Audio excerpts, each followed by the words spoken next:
Hey guys, Victor here, coming at you with another deck profile, and for today's video we're going to be doing Tearlaments. And for this specific approach to Tearlaments, I actually decided to go back to the basics, so you're not really going to be seeing like any of the more wild stuff, such as like the Horus engine or the Fiendsmith engine, or just like me splashing this into like a different bunch of variants with like Ubel or things like that. Instead, like I said, we're just doing the basics today. We're basically just using this as like a refresh and starting point so that I can, I guess, evolve the other decks more successfully, just because, let's face it, it has been getting a little stale, and I do need a little bit of inspiration just because like these recent ban lists have just continued to hit the deck non-stop. So, you know, a refresher I feel is just really very much needed. So with that out of the way, let's just jump straight into it. As always, we're going to be starting off with the monster lineup first, so we're of course going to be playing 3 Tearlaments Reinoheart. You got to play 3 of it, no ifs, ands, or buts about it. If it's a pure deck, 3 just goes so hard because it's quite literally going to be your main extender or starter every single time, as whether you're normal summoning or special summoning this card, its effect will activate in order to send any Tearlament monster from your deck to the graveyard except Reinoheart. So you send any of your fusion summoners to fusion summon, and you know, you just unlock your extra deck, or if you desperately need mills or just to fill up your graveyard with more cards, then you send Tear Cash. And then speaking of Tear Cash, you got to play 3 Tear Cash as well. Another phenomenal consistency piece on normal or special. It mills 3 cards, and then when it's milled, it mills 2 more. And then for the 1 of Tears, you play the 1 Scheiren, the 1 Havnis, and the 1 Merlli. Nothing extraordinary there, you know, really basic stuff. Like I said, we're getting back to basics with this build just so that we can refresh our palette essentially, and hopefully experiment more with some crazier stuff in the future. That's it for the tier monsters, but we're not done supporting our tier engine just yet, as we're going back to 2 Kashtira Fenrirs. It's just a really nice body to have on the field, and then it's able to search either itself or your copies of Tearlaments Kashtira. And then it's just a general nuisance for your opponent to have to deal with, as well as if they activate a monster effect or you declare an attack with Fenrir, you get to banish a face-up card on their side of the field face down. And a lot of these times, like, the card that you banish is typically going to be pretty crucial to their strategies. So, you know, it does get very overwhelming pretty quickly when you pair Fenrir with like all your other cards. That's something that I haven't played in a while, but I just decided to try out because, you know, basics, is 3 King of the Swamp. So normally you see me play Beast King of the Swamp, but this version of the deck just does play a couple of more bricks. So having Beast King of the, or having the original King of the Swamp being able to search out Polymerization and just fuse the cards in our hand is just invaluable. And then it does open up like the extra deck as well, because you're able to make Rule Colossus and cards like Grappa, for example, or Kaleidoheart if you play them. Not everyone does, but you know, most of the time, if you're going back to basics, you will. So yeah, 3 King of the Swamp, just so that we can have more potential fusion summons.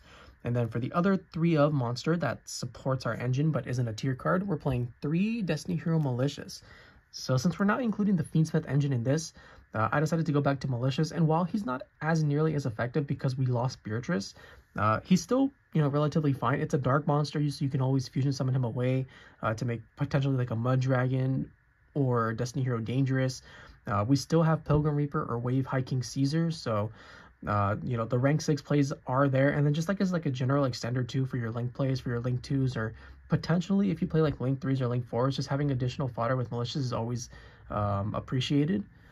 But yeah, he's definitely lost his effectiveness with the Beatrice Bandit. But you know, if you're like on a budget, this card is honestly phenomenal at accomplishing the same things that the Fiendsmith engine does. So yeah, 3 Malicious. And then for the other 3 ofs, or I say other 3 ofs, but we play these cards at 1. But we play the 1 Bystial Magnamhut, the 1 Bystial druiswurm, and the 1 Bystial Baldrake. Ubel and the Fiendsmith engine are still incredibly popular, so Bystials do hamper them quite a bit. But even if you're not using these cards defensively, you can still use them offensively as well, as they happen to be level 6 monsters. So you can just special summon 1 and then go to like a potential rank 6 play. And, you know, if your hand is pretty mediocre, sometimes you're just forced to do it, and it's not the end of the world. So yeah, those 3 Bystials. And then for the final card, the 1 Mudora, the Sword Oracle. Between Keldo and Mudora, I just play Mudora because its stats are slightly better in defense. That's literally it. And I guess its attack is better too because it's 1500 to 1200.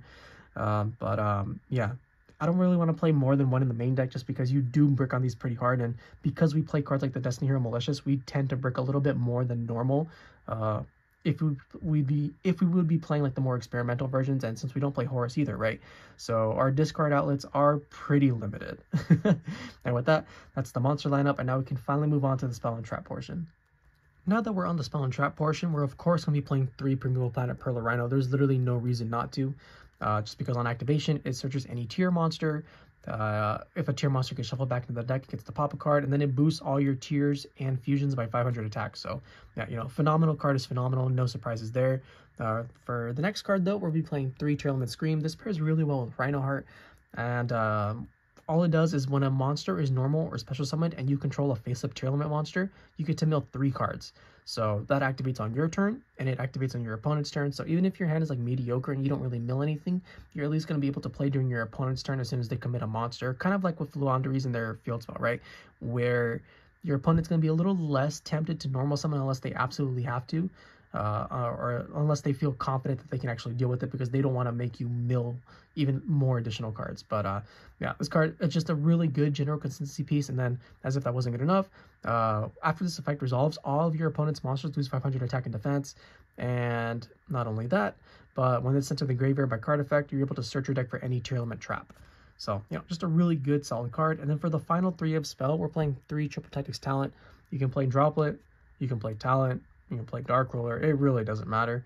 It really just depends on like what your local scene is like, or what cards like you have like more preference to. I just love talents because I feel like hand traps are everywhere, but who knows, that may soon change with the addition of the new set in December, where decks like Ryziel just do not play hand traps. They'd much rather just play board breakers, right? Just because that deck is so resistant to them. So who knows, maybe it'll change, maybe not. It's honestly up to you. And then we just play a bunch of good one-of spells after this, being the 1 Pressure Planet wraithsoth. It's able to search out your Fenrirs and your tier caches. We're not playing Terraforming, though, just because I feel like it's just not really needed. And plus, you never know when people are going to be playing Droll and Lockbird, right? So if you're activating something to search, you'd rather it's something that accomplishes an action immediately, because that's not something that Terraforming does, right? So it adds your field spell, you get Drolled, and then boom, your turn essentially ends. But if you activate like wraithsoth or Perlereino, for example, you can at least continue to play in a somewhat limited capacity, but you can play. So that's why I don't play Terraforming. And even though it's not popular, it's still nice to play around cards like that. Next, 1 of Foolish Burial, 1 of Foolish Burial Goods, 1 of Tearlaments Grief, which is essentially Foolish Burial, and then Reasoning, which is Foolish Burial, but you don't get to choose. So yeah, a lot of cards that help us with like our general consistency and get key cards into the graveyard, or potentially summon and give us access to more cards in our deck. So really solid. Then we're also playing the 1 Polymerization to go with our King of the Swamps, and then lastly 1 Call by the Grave to, I don't know, maybe if you go first, you'll open it and you can beat Dimension Shifter. But yeah, it's fine. And that's it for the spell lineup. And then for the traps, we just played the 2 Sulliek and the 1 Trivikarma. Pretty straightforward, nothing too crazy. And with that, that's the main deck, 40 cards like always, and now we can finally move on to the extra deck. When it comes to the extra deck, it's definitely going to be like a lot weaker than previous iterations, just because we did lose so many of like our main boss cards, right? We don't have Baron, we don't have Appa, we don't have Beatrice, we don't have Kikkolos.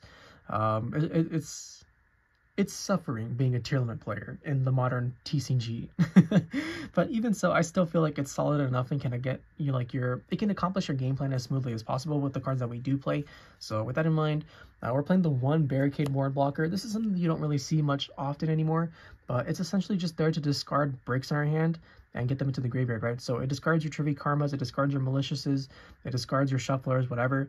And then during the end phase, after this effect resolves or activates, you're able to add back any continuous or field spell from your graveyard back to your hand, right? So it's pretty cool because it's like it unclogs your hand and then it gives you follow-up for the next turn. And a lot of the times that can just be enough to win the game. And as if that wasn't good enough, it has an additional effect as well, where for whatever reason, your face-up spells and traps just cannot be destroyed. So if you have this up, if your opponent has like Duster or like an MST or whatever, they cannot get rid of your Screams or your Planets. So you know, it does make your boards a little bit more resilient, and that's why like I'm a really big fan of this card. And then for the other links, we just played the 1 IP Masquerena to go into our 1 SP Little Knight. You know, really straightforward, and that's it for the link monsters. We can play Sprite Sprint, but truth be told, I don't really feel like it's all that necessary, just because we're typically going through Merlli on our first turn already all the time anyways, and in a lot of situations, since we don't like leave our exceeds on the field because we don't have Beatrice, right? We don't even get value out of Sprint's second effect to like bounce a monster. It's basically just going to be milling Merlli every single time, but like we really don't have difficulties doing that. But even so, for the exceeds, we play the one Totally Awesome and the one Bahamut Shark to make it. We're still playing the one Time Thief Redoer because there are certain times where you just need to make a rank 4 monster. And Redoer, you know, it takes cards from your opponent, gives you additional value. If you take a spell, you get a draw. If you get a trap, you get a stack of face-up card your opponent has on top of their deck. And then the monster effect, it banishes itself. And then you typically have like a Scheiren under this or like a Reinoheart, so you can activate those as it attaches for effect, not for cost. So that's why I like including it. And then for the one rank 6 we play, I just decided to include Pilgrim Reaper. Obviously, Wave King High Caesar is probably better in most scenarios just because it helps you beat Nib more consistently. But there are times where I just feel like Pilgrim Reaper is needed because you want to mill as many cards as possible. But even so, you know, it's fine. It's one or the other, or I'm sure you can find space to fit them. Like, you could probably cut Barricadeborg blocker if you really wanted to. It's really not that big of a deal. And that's it for the Exceed monsters. And then for the rest, we just play a bunch of fusions. So you play the one Mudragon, the one Garura, and the one Dragostapelia, your super poly targets. Then you play the one Destiny Hero Dangerous, which is basically going to be like your one card rank 6 play, as it's always going to give you a rank 6, right? Because you're going to be shuffling a malicious back into the deck, then you discard a card, so it unbricks your hand as well, just like Barricadeborg blocker, and then you're sending your malicious that you just recently fused with, and then you have an instant rank 6 play right there. We played the one Guardian Chimera just to help us go second, because if we're playing the Polymerization build, we might as well include the Guardian Chimera, right? It does help us clear boards fairly easily, and then when you summon it, it's not able to be targeted by like Imperm or Veiler, so it's gonna hit something, more than likely, unless your opponent has like a droplet, I guess, but then they're just better than you. And then for the other fusions, I decided to put Grapha back in, as it's kind of like a pseudo-negate, right? It doesn't negate a card, but it does change its effects, and then you discard a card. So it's fine, but it's not the be-all, end-all. And then for the tier fusions, you have the one Rogue Colossus and the one Kaleidoheart. And with that, that's the deck profile. I hope you guys enjoyed it. If you did, please feel free to like, comment, subscribe, and I'll catch you guys next time. See ya!